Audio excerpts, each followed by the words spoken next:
한 주를 돌아보면서 정리와 정돈을 하겠습니다.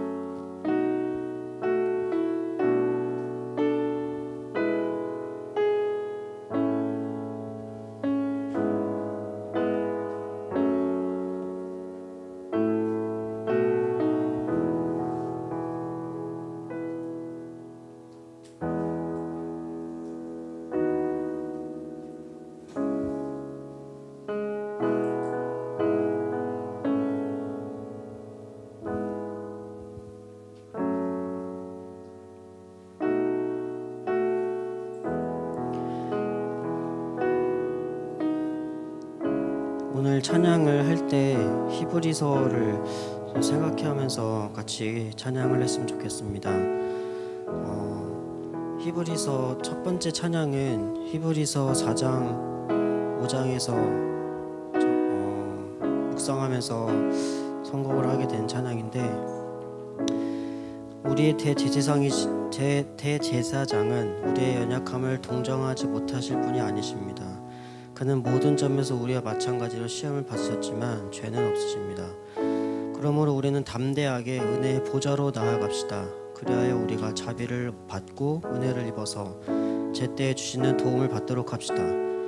4장 15절 16절이고, 그는 자기도 연약함에 휘말려 있으므로 그릇된 길을 가는 무지한 사람들을 너그러이 대하실 수 있습니다. 5장 2절입니다. 주가 멀어 보이기만 하고 혼자서만 살아가는 세상 같은 지금이지만, 우리의 아픈 마음과 우리의 슬픔에 공감하시고 찾아오시고 함께 하시는 주님을 같이 묵상하면서 이 찬양을 함께 부르도록 하겠습니다.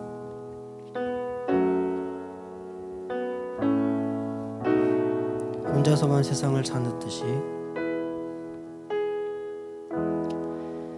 혼자서만 세상을 사는 듯이 주가 멀어 보이기만 할 때 우리는 바라보아야 하네. 우리에게 오셨던 그 주님을, 혼자서만 세상을 사는 듯이,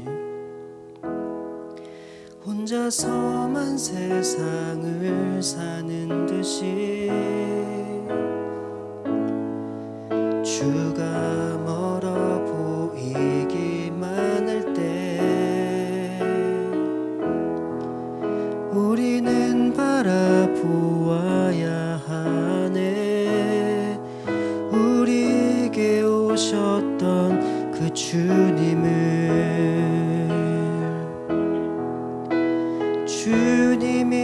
우리의 아픈 마음을 아시네. 가까이서 우리의 아픔에 공감하시네. 우리 가운데 찾아오셨던 그 주님이 우리의 모든 상황에 공감하시네. 혼자서만 세상을 사는 듯이 주가 멀어 보이기만 할 때 우리는 바라보아야 하네. 우리에게 오셨던 그 주님이 우리의 아픈 마음을 아시네. 주님이 우리의 아픈 마음을 아시네. 가까이서 우리의 아픔에 공감하시네.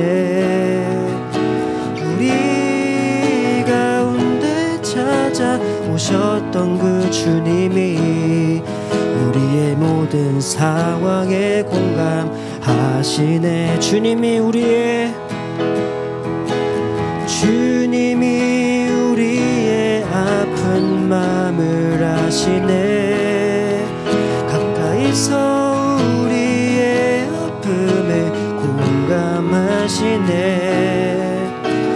우리 가운데 찾아오셨던 그 주님이 우리의 모든 상황에 공감하시네.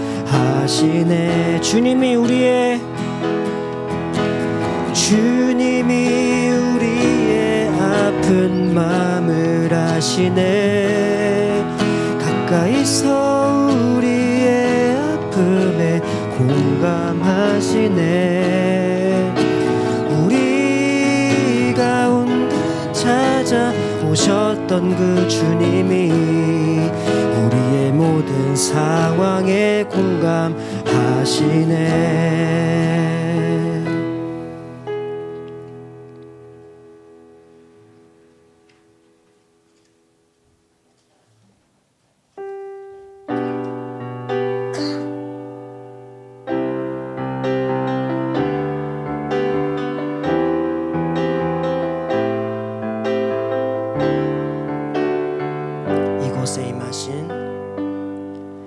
이곳에 임하신 하나님 나라, 가난한 마음으로 바라보리라.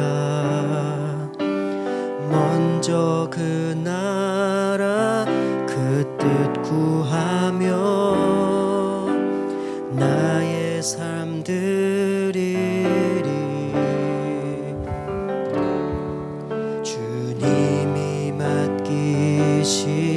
하나님 나라, 믿음의 눈으로 바라보리라. 하늘의 뜻이 이 땅 가운데 완성될 그날까지 믿음 다하여 서리라. 하나님의 나라는 무너지지 않으리. 믿음 다하여 그 나라 세워가리라. 주님 곧 오실 때까지 주님이 맡기신 하나님 나라, 믿음의 눈으로 바라보리라. 하늘의 뜻이 이 땅 가운데 완성될 그날까지 믿음 다하여 서리라. 하나님의 나라는 무너지지 않으리. 믿음 다하여 그 나라 세워가리라. 주님 곧 오실 때 믿음 다하여 그 위에 서리라. 믿음 다하여 서리라. 하나님의 나라는 무너지지 않으리.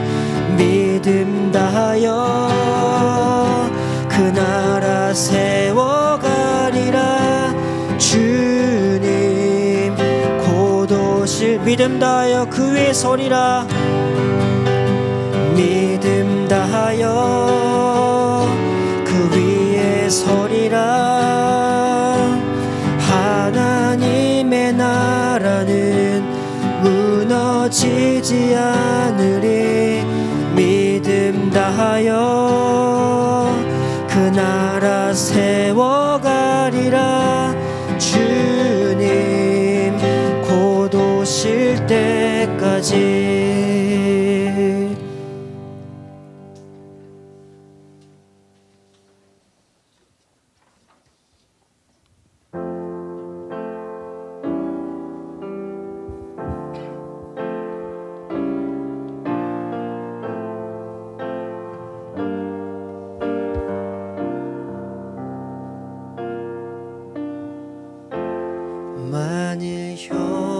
형제나 자매가 헐벗고 그날 먹을 것조차 없는데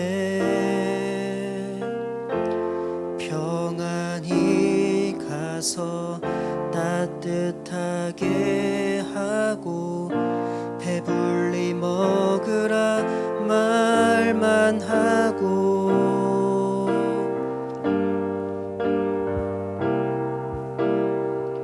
필요한 것들을 주지 않으면 무슨 소용이 있으리요. 그런 믿음은 죽은 것이라. 하나님 앞에서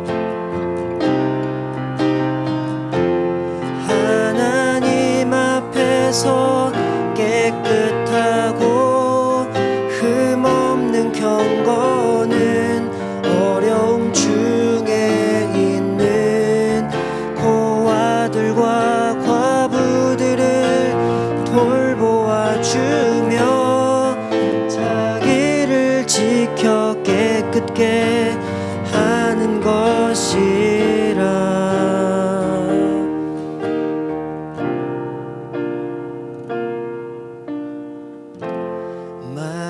형제나 자매가 헐벗고 그날 먹을 것조차 없는데 평안히 가서 따뜻하게 하고 배불리 먹으라 말만 하고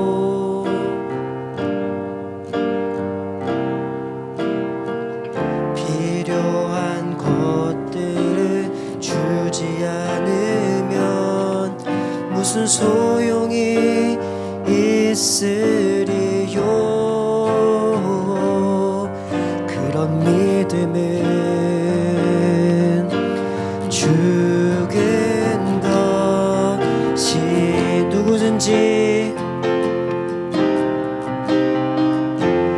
누구든지 제자의 이름으로 지극히 작은 자에게 냉수한 그릇이라도 대접하는 자는 결코 자기의 상을 잃지 않으리라. 주님 말씀하시네. 하나님 앞에서 깨끗하고 흠없는 경건은 어려움 중에 있는 고아들과 과부들을 돌보아주며 자기를 지켜 깨끗게 하는 것이라.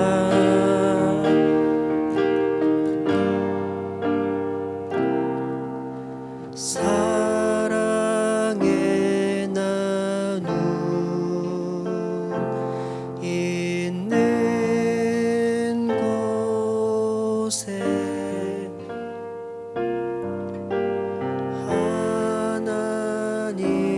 하나님께서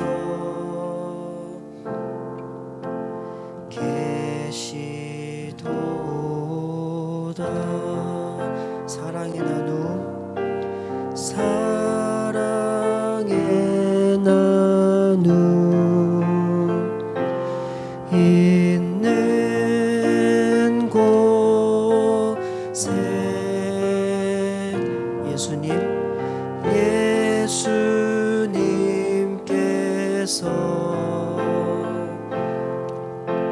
계시도다. 사랑의 나눔 사랑의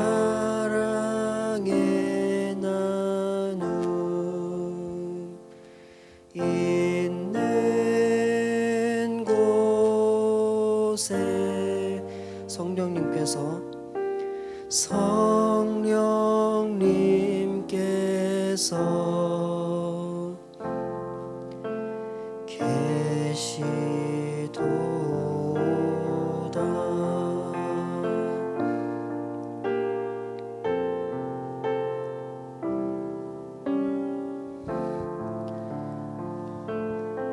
우리에게 공감하시는 하나님을 이야기하는 히브리서의 기자는 아브라함, 이삭, 요셉, 모세 등 믿음으로 살아갔던 수많은 선배들을 나열하면서 그들은 믿음을 선택했기에 현실에서 수많은 학대를 받고 궁핍과 가난에 처했으며 평생 나그네 신세로 떠돌아다니며 살았지만 믿음으로 하나님께서 여실 새 나라와 새 하늘과 새 땅을 소망하면서 살아냈다고 합니다.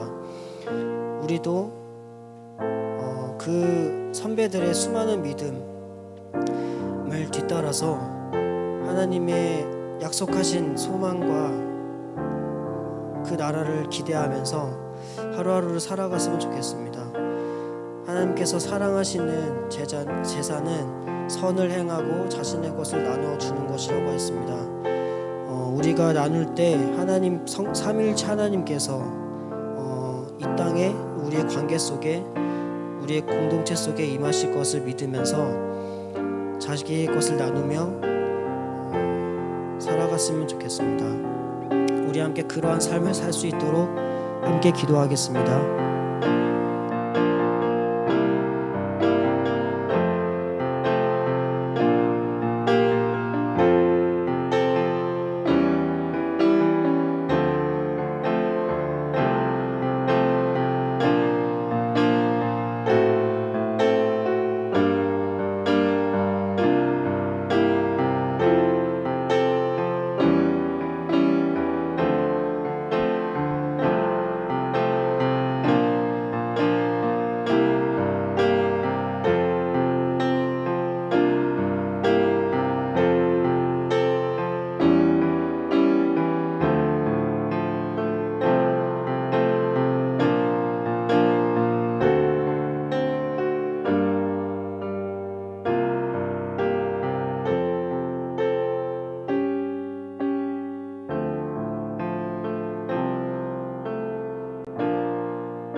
그들의 것이며 애통하는 자는 복이 있나니 그들이 위로를 받을 것이며 온유한 자는 복이 있나니 그들이 땅을 기업으로 받을 것이며 정의에 줄이고 목마른 자는 복이 있나니 그들이 배부를 것이며 긍휼히 여기는 자는 복이 있나니 그들이 긍휼히 여김을 받을 것이며 마음이 청결한 자는 복이 있나니 그들이 하나님을 볼 것이며 화평하게 하는 자는 복이 있나니 그들이 하나님의 딸이라 일컬음을 받을 것이며 정의를 위하여 박해를 받은 자는 복이 있나니 천국이 그들의 것임이라.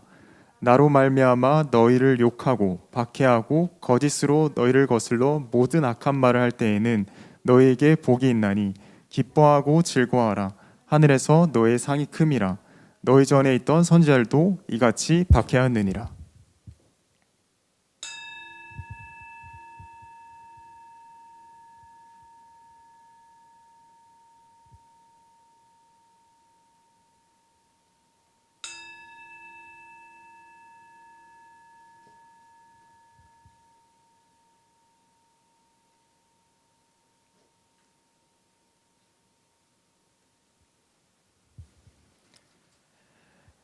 네, 시편 교독하도록 하겠습니다. 시편 128편, 시편 128편, 네, 함께 교독하도록 하겠습니다. 여호와를 경외하며 그의 길을 걷는 자마다 복이 있도다. 소관대로 먹을 것이라 내가 복되고 내 집 안방에 있는 내 아내는 결실한 포도나무 같으며 내 식탁에 둘러앉은 자식들은 어린 감람나무 같으리로다. 여호와께서 시온에서 내게 복을 주실지어다. 너는 평생에 예루살렘의 번영을 보며 다 같이요 내 자식의 자식을 볼지어다. 이스라엘에게 평강이 있을지로다.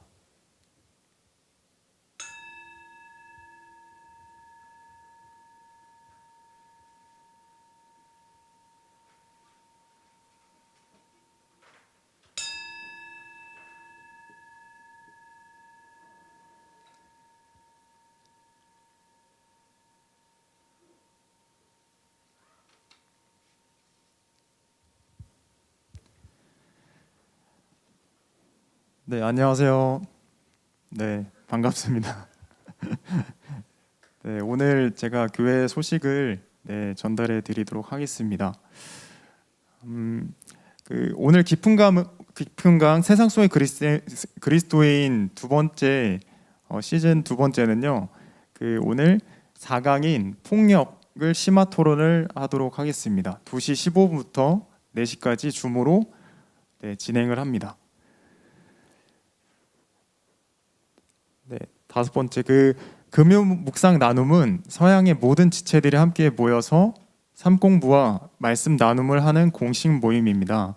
이번 10월 달에는요, 전체 모임 인도자가 좀 변경이 되었어요. 그래서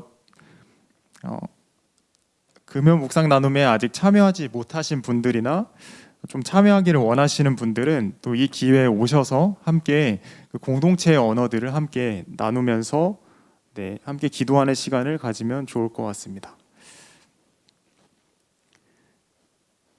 9번 10월 포천 이주 노동자 방문 일정을 좀 안내를 드리겠습니다. 날짜는 10월 10일, 10월 16일, 그리고 10월 24일 세 번에 걸쳐서 포천 이주 노동자 방문 계획이 있는데요. 인원은 2명, 각 날짜당 2명씩 모집을 합니다. 그래서 신가한 자매나 이현주 자매가 이제 동행을 하고요. 그리고 서울에서 3시에서 4시쯤 출발한다고 하니까 담당자인 신가한 자매나 이현주 자매에게 연락을 취해서 같이 이동을 하면 되겠습니다. 16일 토요일은 마감이 되었으니까요. 10월 10일, 10월 24일 두 날을 기억해 주시고 신가한 자매나 이현주 자매에게 신청하시면 되겠습니다. 문지우 목사님 면구를 떠나셨습니다. 그래서 10월 25일까지 지리산 두레 마을에서 연구를 하고 돌아옵니다. 오늘 새가족 교육이 있습니다. 오늘부터 오영택 형제, 새로운 오영택 형제 이제 교육이 시작이 되는데요. 한 6주간 진행될 예정이고 새로운 형제를 좀 오프라인에 있는 분들이나 또 온라인에 있는 분들이 환영해 주시고 많은 관심을 가져주시면 감사하겠습니다. 소그룹 모임에서 수요일 날 코딩 모임이 있는 원래 월요일 수요일 이렇게 모임이었는데 수요일로 변경이 되었습니다. 오늘 주일 예배 이후에 청소를 진행하도록 하겠습니다. 쉐키나실 그리고 생각이 드라 북카페 웰컴실 이렇게 바닥을 쓸고 닦고 그리고 돌아가도록 하겠습니다.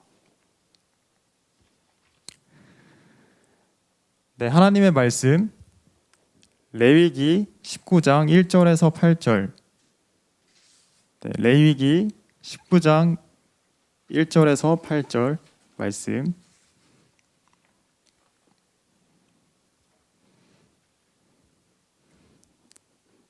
네, 함께 교독하도록 하겠습니다. 여호와께서 모세에게 말씀하여 이르시되 너는 이스라엘 자손의 온 회중에게 말하여 이르라. 너희는 거룩하라. 이는 나 너희 하나님. 너희 각 사람은 부모를 경외하고 나의 안식일을 지키라. 나는 너희의 하나님 여호와이니라. 너희는 어디로 향하지 말며 말라. 나는 너희의 하나님 여호와이니라. 너희는 화목 제물을 여호와께 드릴 때 기쁘게 받으시도록 드리고 그 제물을 드린 날과 이튿날에 먹고 셋째 날에까지 남을 것은 불사. 셋째 날에 조금이라도 먹으면 가증한 것이 되어 기쁘게 받으심이 되지 못하고 다 같이요. 그것을 먹는 자는 여호와의 성물을 더럽힘으로 말미암아 죄를 담당하리니 그가 그의 백성 중에서 끊어지리라.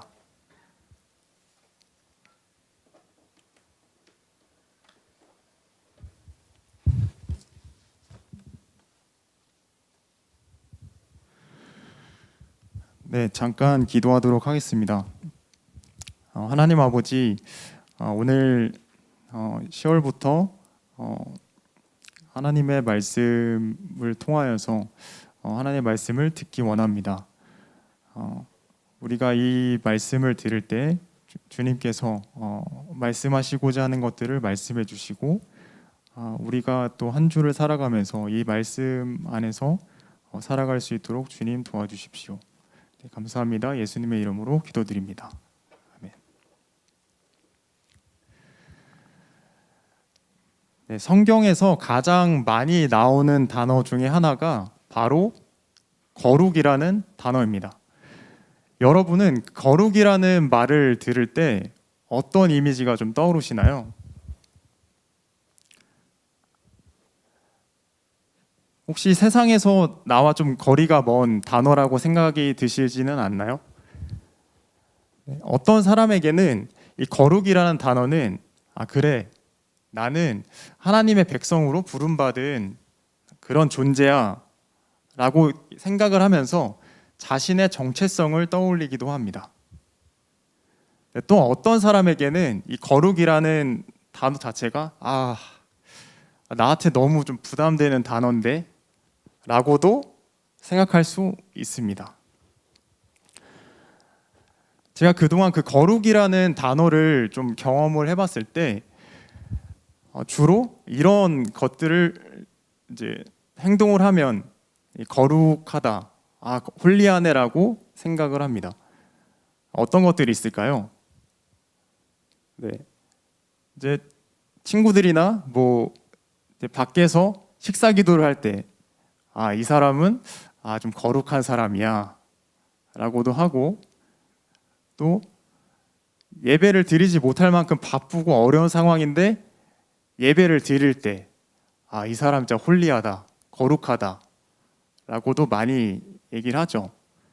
그리고 누군가 기도를 할 때, 그리고 기도를 되게 열심히 할 때, 이 사람은 뭔가 거룩해, 홀리해 라고 많은 이야기들을 합니다.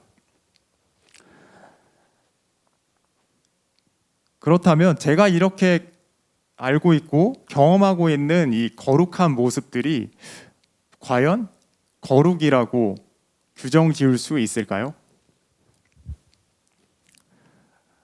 오늘 본문에서는 2절에서 너희는 거룩하라, 이는 나 여호와 너희 하나님이 거룩함이니라고 말씀하고 있습니다. 이것을 좀 더 쉬운 버전으로 메시지 성경에서는 하나님 너희 하나님인 내가 거룩하니 너희도 거룩하라 라고 말씀하고 있습니다. 우리는 이 본문을 굉장히 많이 듣고 알고 있는 본문입니다. 그런데 우리가 이 본문을 이해할 때 한 가지 좀 간과하는 것들이 있습니다. 바로 이 대상에 대한 것인데요. 여러분은 혹시 이 말씀을 나에게 주시는 말씀이야, 개인에게 주시는 말씀이야 라고 생각하고 있지는 않습니까? 네, 오늘 말씀에서는 2절에서 너희도 거룩하라라고 말씀을 하고 있습니다. 여기서의 대상은 과연 누구죠? 너희, 즉 복수인 공동체를 이야기하는 것입니다. 이 너희도 거룩하라란 말은 한 개인에게만 국한된 것이 아니라 공동체 전체에게 말씀을 하고 있는 것입니다. 거룩이라는 것은 우리가 흔히 알고 있는 한 개인의 어떤 거룩함, 성화됨 이런 것에만 국한되는 것이 아니라 공동체가 함께 거룩해지는 것을 이야기합니다. 하나님께서는 너희도 거룩하라라고 말씀하고 계십니다. 이 여기서 거룩하라라는 말은 히브리어로 미알료 동사로 표현이 되었습니다. 이 미알료 동사는요, 어떤 그 개별 행동에 대한 이 명령을 의미하기보다는 그 어떤 공동체의 그 상태 혹은 그 존재됨에 대해서 이야기를 합니다. 여기서 이스라엘 공동체가 마땅히 되어야 될 상태 혹은 존재는 과연 무엇일까요? 오늘 본문에 나온 이 거룩함을 이해하기 위해서는 이 전체 맥락을 우리가 이해를 해야 합니다. 레위기에는 크게 두 덩어리가 있습니다. 전반부에서는 하나님을 어떻게 섬길 것인가 라는 것이고, 그래서 제사의 이야기가 많이 나오죠. 후반부에는 이웃을 어떻게 섬길 것인가에 대해서 이야기를 하고 있습니다. 그래서 일상생활에 대한 자세한 규례들이 나와 있는 것이죠. 그렇다면 이 19장, 오늘 본문의 맥락은 과연 어디일까요? 네, 레위기를 반으로 나눴을 때 후반부에 속하니까 당연히 이 후반부, 이웃을 어떻게 섬길 것이냐 인 거죠. 이 19장에 근데 오늘 본문에 읽어보시면 1절부터 이제 나오는 말은 하나님을 어떻게 섬길 것인가, 하나님과의 그 관계에 대해서 이야기하는 것을 우리는 발견할 수 있습니다.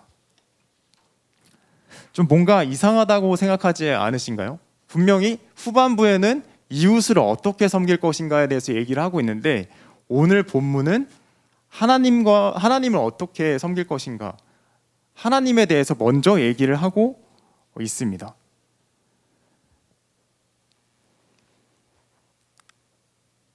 이것은 분명한 의도가 있다는 것을 우리가 알 수가 있습니다.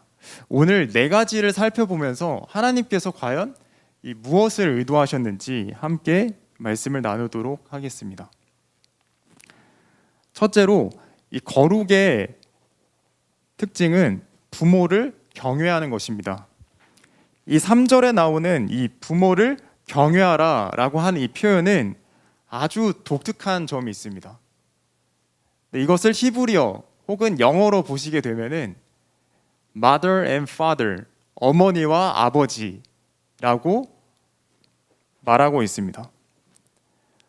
근데 이상하지 않습니까? 성경에서 나오는 이제 모든 이제 시작은 아버지, 그 다음에 어머니, 이렇게 남자를 먼저 얘기하는 게 일반적인 건데, 이 본문에서는 어머니를 먼저 표현을 하고 있습니다.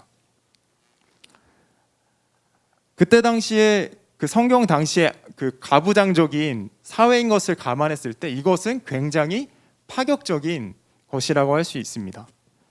그렇다면 왜 어머니를 앞세워서 이렇게 표현을 하신 것일까요? 이 19장에 나오는 이 일상생활에 대한 규례들을 우리가 실제로 현실에 대해서 좀 상상을 해보면서 이 본문을 보고자 합니다. 이제 이스라엘 백성들이 앞으로 이제 받을 땅, 기업을 유업을 받을 그 땅들은 그 전쟁에서, 그리고 그 살아가는 삶 속에서 아버지보다는 어머니가 오래 이게 사실 경우가 많습니다. 왜냐하면은 이 평균 수명이 그 여성이 훨씬 높기 때문인 거죠. 그래서 결혼할 때부터 이미 남성이 나이가 많고 그리고 자연적인 평균 수명이 짧기 때문에 어머니가 더 오래 살게 되는 것이죠. 그래서 이스라엘 백성들이 그 살아갈 그 땅에서 실제로 그 많이 남게 되는 사람들은 이 어머니, 홀 어머니라고 볼 수 있습니다.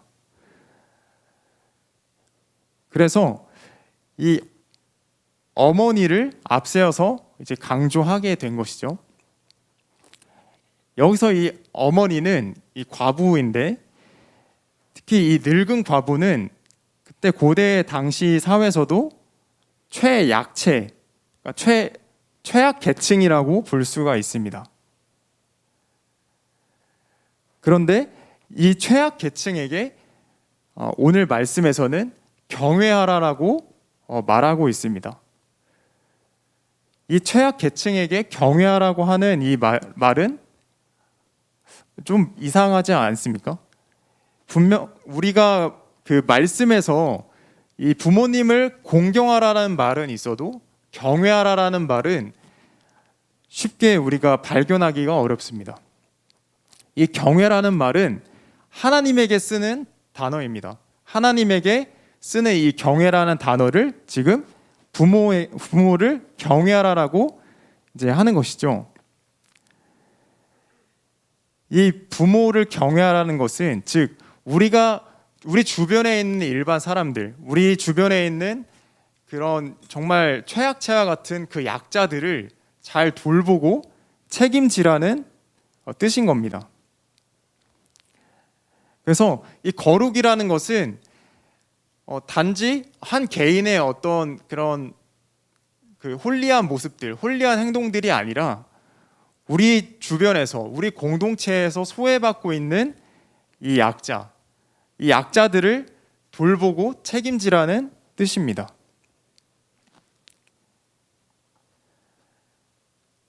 이것을 다른 말로 하면은 하나님께서는 인간을 그 한 개인만 남겨둔 것이 아니라 우리 주변에 있는 이웃과 더불어 살아가라고 말씀하시는 것이죠. 이 부모님을 공경하라는 말은, 부모님을 경외하라는 말은 이 우리 주변에 있는 최약체인 사람들을 돌보는 것인데, 이것이 32절에 보면은 너는 샘머리 앞에서 일어서고 노인의 얼굴을 공경하며 내 하나님을 경외하라. 나는 여호와이니라 라고 말씀을 하면서 우리 부모님, 그러니까 늙고 그리고 이제 힘이 없어서 경제적 생활을 하지 못하고 살아가지 못하는 그 부모님을 돌보고 책임지라는 것이죠. 근데 이 19장 전체를 보면은 단지 부모님을 이렇게 돌보고 책임지라는 뜻뿐만이 아니라 우리 주변에 그 어렵고 힘들고 어려워하는 이웃들을 잘 돌보고 책임지라는 뜻으로도 우리가 해석을 할 수가 있습니다. 그러니까 거룩의 첫 출발은 우리 이웃을 함께 돌보고 책임지는 것을 의미하는 것입니다. 둘째로 그 안식일을 지키라입니다. 거룩의 두 번째 특징은 안식일인데요. 우리가 안식일을 자꾸만 생각을 하면은 예배를 떠올릴 때가 많죠. 주일 예배를 떠올릴 때가 많은데 여기서의 그 안식일의 첫 번째 의미는 예배가 아니라 바로 쉼, 안식입니다. 이것은 고대 근동에서 굉장히 독특한 특징을 가지고 있는데요. 하나님의 백성이 안식을 갖는다는 것은 굉장히 파격적인 일이었습니다. 그때 당시 고대 근동의 사회를 이해하면 우리는 분명히 알 수 있는데요. 고대 당시에 그 안식은 누가 누릴 수 있는 것이었냐? 그것은 바로 신들의 아들 자유민이 누릴 수 있는 것이었습니다. 그러니까 고대 근동 당시에 이 안식, 인간이 하는 것은 사실은 노예처럼 허드렛 일을 하려고 만들어진 존재라고 그렇게 얘기를 하고 있는 것이죠.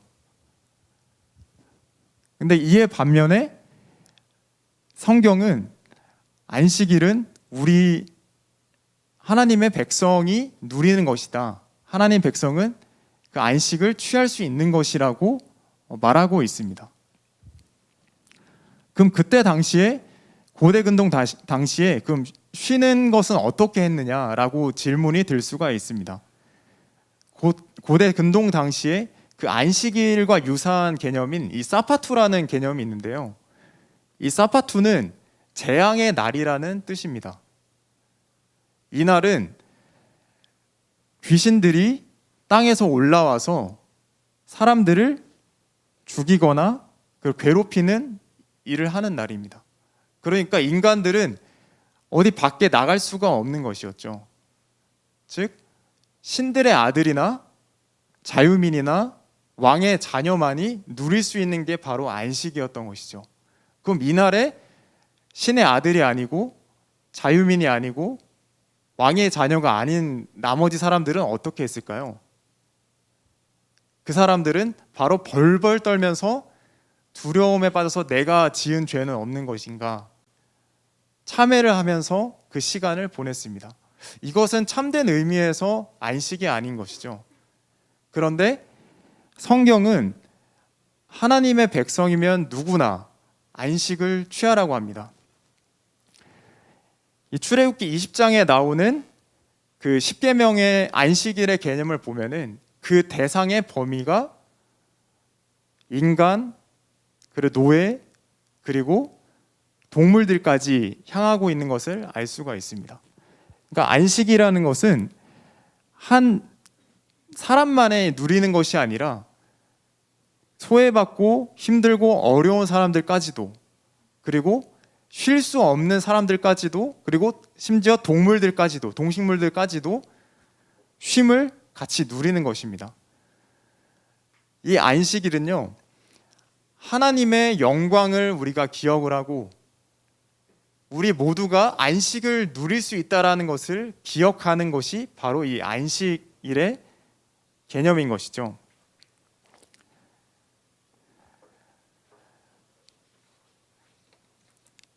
그렇다면 이 안식일을 지키라는 것은 과연 어떤 의미일까요?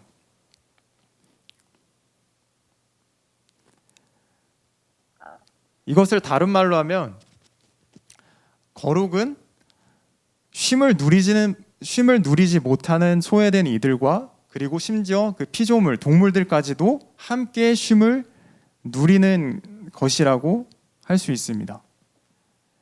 그러니까 거룩은요, 그러니까 한 개인에게 주어지는, 한 개인이 누리는, 한 개인이 무언가를 하는 것이 아니라 하나님이 지으신 이 피조물과 하나님이 우리와 함께하라고 하는 이웃과 함께 이것들을 누리고 즐기고 그리고 하나님의 창조의 영광을 기억을 하는 것인 거죠.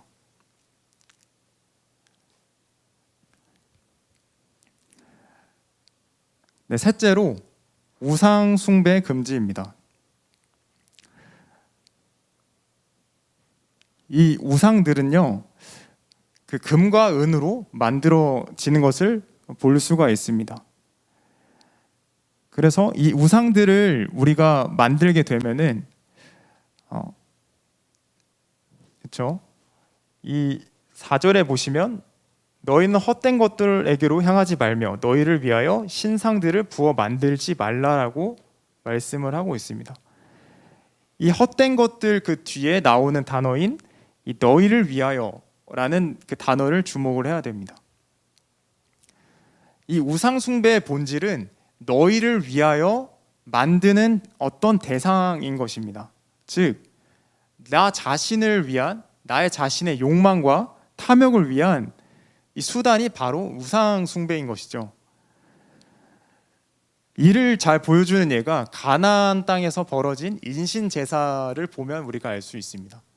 그러니까 인신 제사의 특징은 자기 자식을 진짜 바치는 거죠. 바치고 불에 태우도록 내버려 두는 일인 것인데 사실 이건 말도 안 되는 일이죠. 근데 그 말도 안 되는 일들이 그 이스라엘 땅에서 벌어졌습니다. 그러면 그들은 왜 자신의 자식까지 그렇게 바쳐가면서 왜 인신제사를 드린 것일까요? 그것은 바로 이 풍요, 자신의 그 욕망을 채울 수 있는 수단이 바로 이 우상이었던 것입니다. 이 4절에서 말하는 너희를 위하여, 그러니까 나 자신을 위한 무언가를 자꾸 끊임없이 갈망하고 그것들을 묵상하고 그것들을 이룬 것이 바로 이 이스라엘 당시에는 인신제사로 나타난 것이죠. 즉 우상 숭배는 이 헛된 것들을 위해 나 자신의 욕망을 위해서 하는 것임을 우리는 알 수가 있습니다.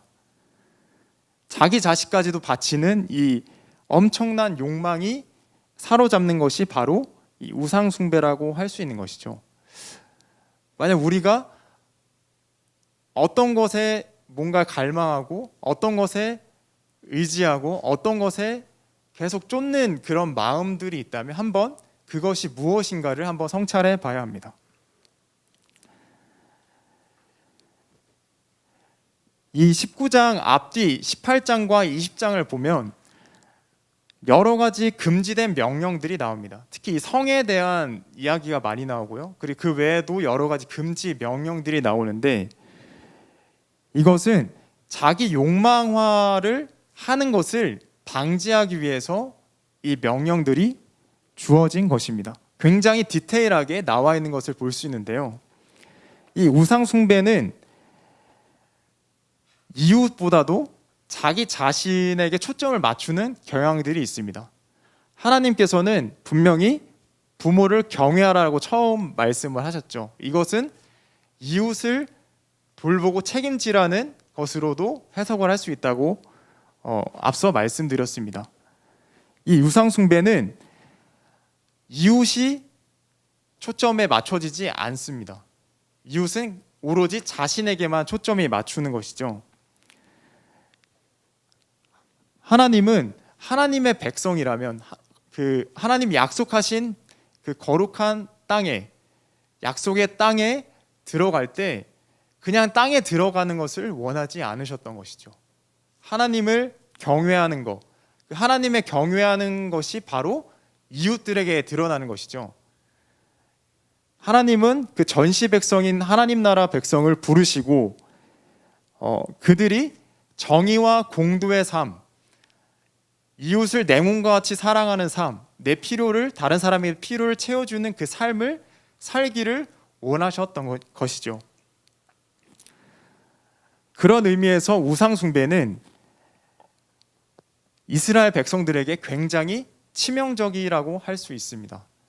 그들이 부르심 받은 그 삶을 살지 못하게 하는 그 무언가의 대상이 인 것이죠. 그래서 하나님께서는 우상 숭배를 금지하셨습니다.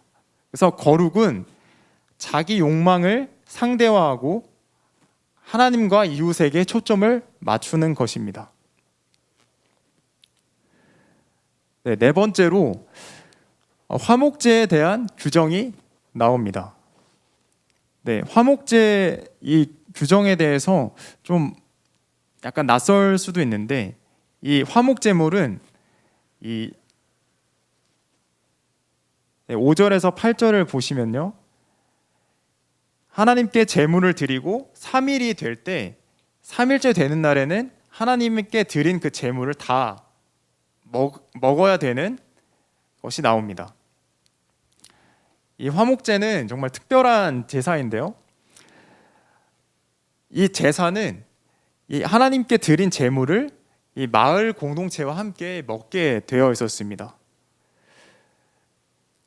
그러니까 이 제물에 만약 소 한 마리를 이렇게 드리게 되면은 뭐 소 한 마리를 한 700kg이라 치고 그리고 뭐 기름 떼고 뭐 뼈 떼고 다 뭐 이렇게 떼고 나면 한 300~400kg가 남는데요.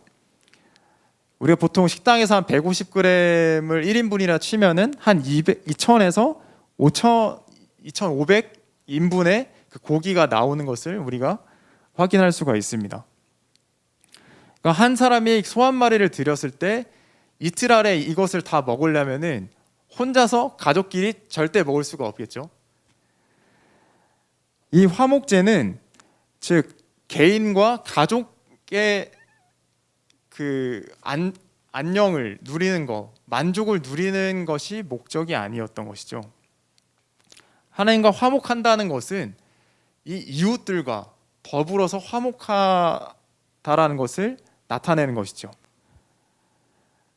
그래서 이 3일째 되는 날 전까지 이 화목제물을 다 소비를 하려면 그 도시에 있는, 그 마을에 있는 그 장애인들, 못 사는 사람들, 소외받는 사람들, 그때 당시에 성소수자들도 있을 것이고요, 최약자들, 이 모든 사람들을 다 포함해서 함께 이 제물을 먹고 누려야 됩니다. 그래서 나랑 친한 사람들끼리만 이렇게 초대해가지고, 야, 우리 이제 화목제물 이제 했으니까 우리 집에 와서 화목제물 먹고 가라, 이런 차원이 아니었던 것이죠. 이 화목제물은 모든 사람들이 같이 누리는 제물이었던 것이죠.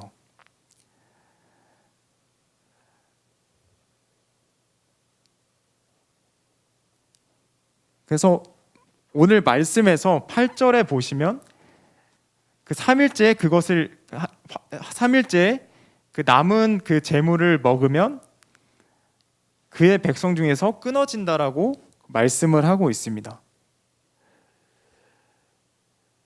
그러니까 이 개인의 이익을 위해서, 개인의 안녕만을 위해서 이렇게 화목제물을 드렸을 때 그 백성 중에서 끊어진다는 것은 과연 그 한 개인의 그런 잘잘못을 말하는 것일까요? 그 한 번 그 제물을 먹었다고 왜 하나님은 그 제물을 먹은 사람들은 이스라엘 백성에서 끊어진다고 말씀하신 것일까요? 즉 거룩이라는 것은 자기 혼자만 잘 먹고 잘 사는 이야기가 아닌 것이죠. 거룩은 함께 살아가는 것이죠. 즉 그 누구와도 소외시키지 않는 것을 말합니다. 즉 거룩은 근본적으로 이웃들과 더불어 공동체가 하나님 앞에 살아가는 것을 말하는 것입니다. 즉 하나님 앞에 살아가는 과정을 겪는 것이죠. 우리가 그동안 거룩에 대해서 이해하고 있는 것은 한 개인의 어떤 거룩해 보이는 행동일 때가 참 많았습니다. 저도 그 중에 한 명이었죠. 물론 그 거룩하다고 보이는 그 행위 자체가 나쁘다라는 것은 아닙니다. 하지만 완전하지 않다는 것이죠. 우리의 이 거룩은 한 개인의 그런 거룩한 신앙생활에 향해 있는 것이 아니라 우리의 이웃과 함께 살아가는 것에 초점을 맞추는 것이죠. 즉 하나님께서는 이 규례들, 4가지 규례를 통해서 거룩이라는 것은 하나님을 닮아가는 것인데 하나님만을 구하고 하나님만의 관계를 채우는 것으로 만족하지 말고 그것이 다가 아니라 너 주변에 있는 이웃, 너가 지금 바라보고 있는 그 이웃과 함께 더불어 살아가는 것이라고 말씀하고 계십니다.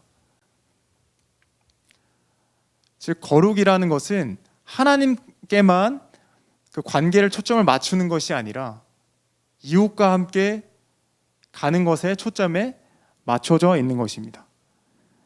오늘 본문을 다 읽지는 않았지만 8절부터 그 나머지 37절까지 주구장창 얘기하는 것이 이 이웃들을 위해 나그네를 사랑하라 라고 얘기를 하고 있습니다. 이 거룩이라는 것은 결국에는 근본적으로 나그네를 사랑하는 것이라고도 우리는 볼 수가 있습니다. 하나님은 나그네를 사랑하시고 약자를 사랑하시죠. 그들을 사랑하시는 이유는 그들이 더 잘나거나 더 그런 것이 아니라 하나님의 그 관심은 그 고통받는 자들, 고통을 받고 신음하는 자들에게 더 관심을 가지시기 때문입니다. 그래서 우리가 거룩에 대해서 생각을 할 때 우리 주변에 있는 이웃들의 그 고통의 소리, 우리 주변에 있는 그 신음의 소리를 잘 경청할 줄 알아야 합니다. 그래서 이 거룩이라는 것은 그 이웃에게만 한정되는 것이 아니라 우리 주변에 있는 이 피조물의 고통의 소리, 지금 우리의 주변에 있는 이 모든 같이 함께 살아가고 있는 생명의 소리를 경청하는 것이라고 할 수 있는 것이죠. 하나님은 이것이 바로 거룩한 삶이라고 말씀하고 계십니다. 우리가 그동안 기독교가 예배에 대해서 굉장히 강조를 많이 했죠. 예배를 많이 드리고 기도를 많이 하고 말씀을 많이 보고 그렇게 얘기했지만 하나님은 그것이 나에게만 향하지 말라라고 말씀하고 계십니다. 이 코로나 시대에 기독교가 그리고 교회가 보여준 모습은 예배에 좀 초점을 맞춘 모습을 볼 수가 있습니다. 우리가 예배에 목숨을 걸어야 된다. 우리 예배를 사수해야 된다. 물론 맞는 말이죠. 하지만 이웃들을 고통스럽게 하면서까지 그 예배를 사수하는 것은 하나님이 원하지 않는 것이죠. 이 거룩이라는 것은 하나님께만 초점을 맞추는 것이 아니라 바로 우리 주변에 있는 이웃에게 초점을 맞추기 때문입니다. 그 초대교회 당시에 이 재난 상황에서 이 기독교인들을 이런 말로, 이런 별명으로 불렀다고 합니다. 파라볼라 나이.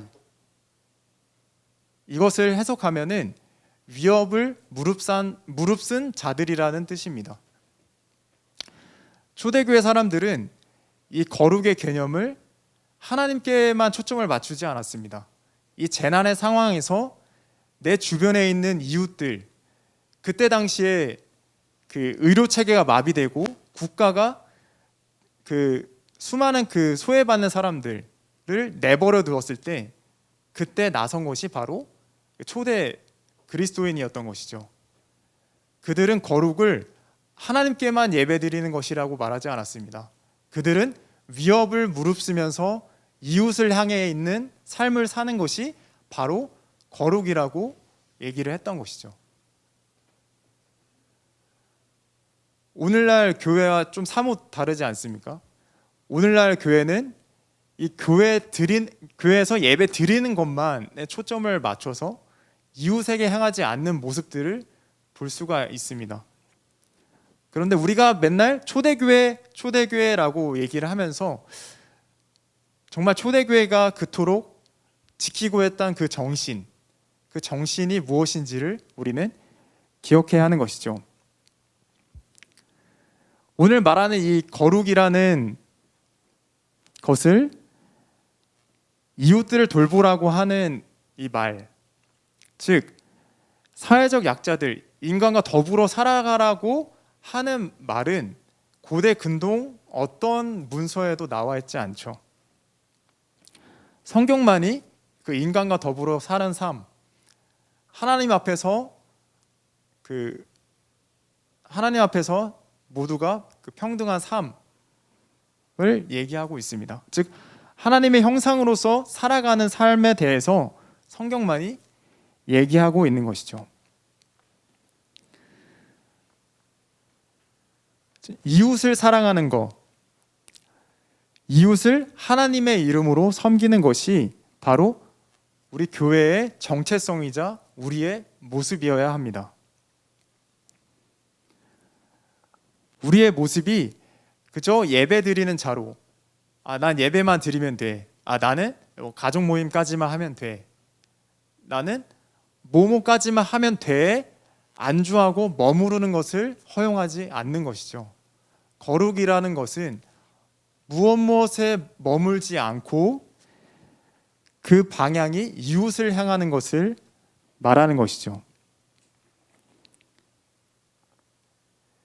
하나님께서는 오늘 2절 말씀에 너희는 거룩하라 이는 나 여호와 하나님이 거룩함이니라고 말씀하고 있습니다.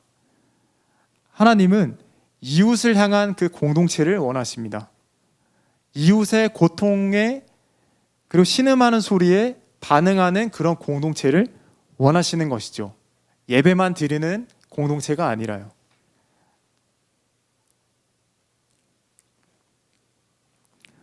우리가 나그네 되었던 것을 우리가 기억하라고 하나님께서 말씀하셨듯이 그 나그네를 우리가 기억하는 것, 그 얼마 전에 포천 이주 노동자를 방문한 그것이라고도 볼 수 있겠죠. 그것은 하나의 어떤 표현인 것이죠.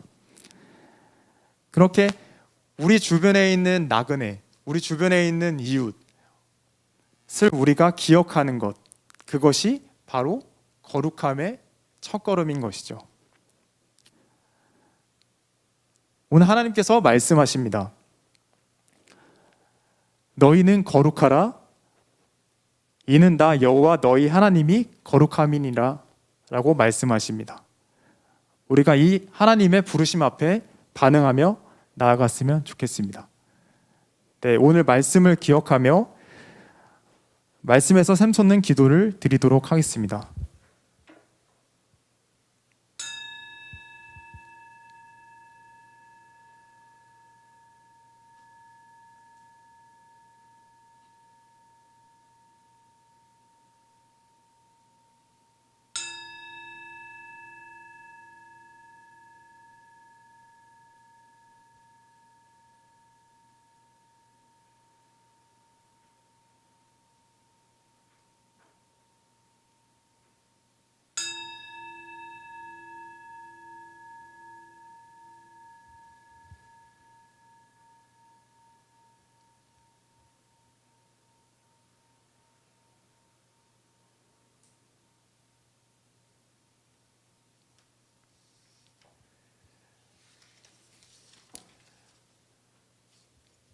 네, 재정보고 9월 재정보고 재정부장 기도를 드리도록 하겠습니다.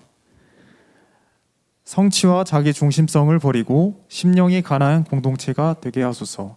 이웃의 슬픔과 사회 갈등의 위로와 평화를 주는 공동체 되게 하소서. 자기를 내어주는 사랑을 통해 세상의 빛과 소금이 되게 하소서. 예하면 예, 아니요 하면 아니요 하는 정직한 말과 실천을 하게 하소서. 하나님의 부름받은 백성으로 먼저 하나님 나라와 의를 구하게 하소서. 시간과 물질을 나눌 때 먹이시고 입히시는 주님을 보게 하소서. 나를 위한 기도보다 너를 위한 기도하게 하소서. 먼저 찾아가 죄를 용서하게 하소서. 편견을 버리고 사랑의 눈으로 보게 하소서. 착취와 소유, 불안과 경쟁의 길이 아닌 공의와 자유의 길을 걷게 하소서. 네, 오늘 그 신석한 지사님과 환우들을 위한 기도, 그리고 지금 아프가니스탄과 미얀마의 그 국민들을 위해 함께 찬양하고 기도하는 시간을 갖도록 하겠습니다.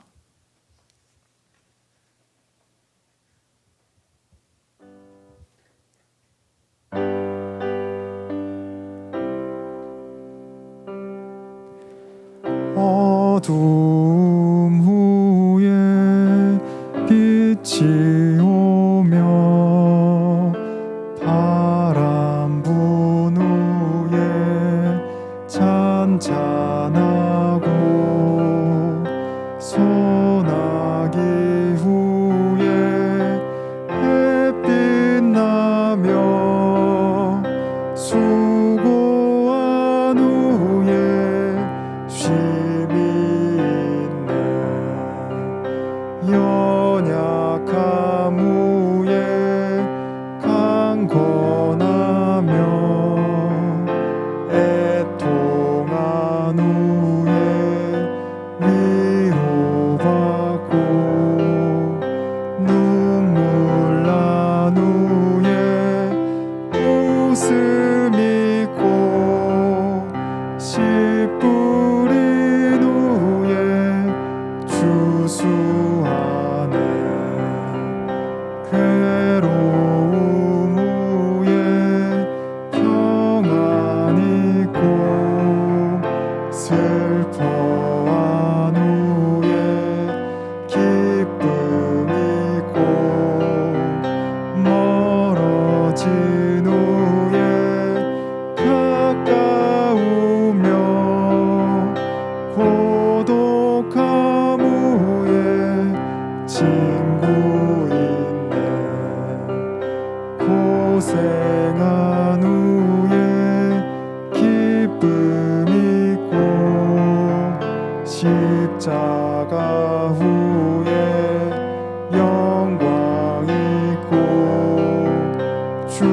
금온 후에 영생하니 이러한 도가 진리로다.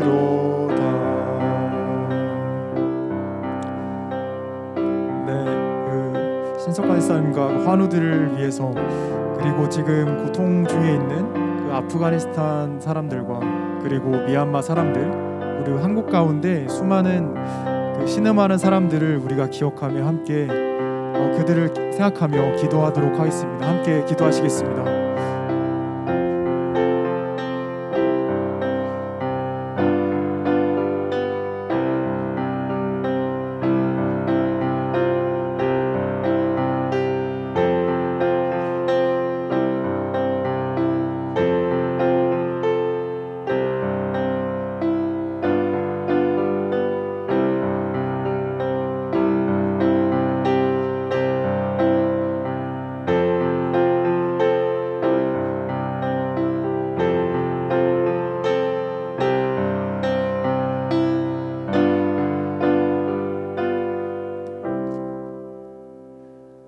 하나님 아버지, 오늘 신석한 일산을 위해, 그리고 그 환우들을 위해서, 그 수많은 고통받는 자들을 위해서 우리가 기도를 했습니다.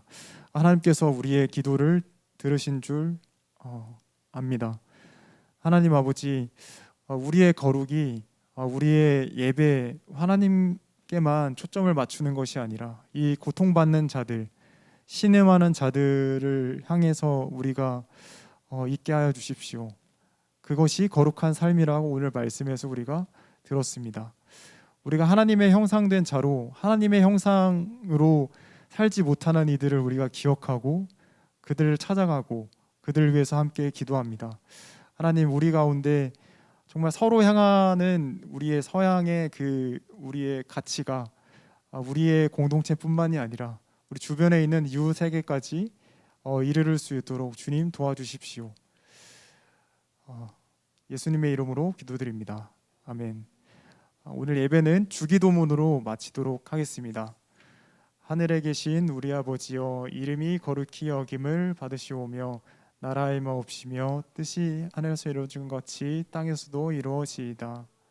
오늘날 우리에게 일용할 양식을 주옵시고 우리가 우리에게 죄진 자를 사하준 것 같이 우리 죄를 사하여 주옵시고 우리를 시험에 들게 하지 마옵시고 다만 악에서 구하옵소서. 대개 나라와 권세와 영광이 아버지께 영원히 있사옵나이다. 아멘.